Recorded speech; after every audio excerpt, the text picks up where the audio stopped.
பண்ணி முடிஞ்சிட்டா இல்ல, இன்னும் வேலூருக்கு போக வேண்டியது, அங்க இருக்கக்கூடிய மக்களை சந்திக்க கூடிய அந்த பணி இன்னும் இருக்கிறது. அது முடிந்த பிறகு விரைவிலே தேர்தல் அறிக்கை வெளியிடும். ஓபிஎஸ் தொடர் சந்திப்பு கூட்டணி பற்றி பேசியிருக்காங்க.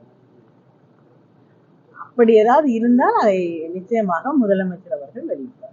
நாளிலிருந்து கூட்டணி கட்சிகளோட பேச்சுவார்த்தை நடத்த அமைச்சிருக்கு. இந்த பேச்சுவார்த்தை எப்படி இருக்கும்?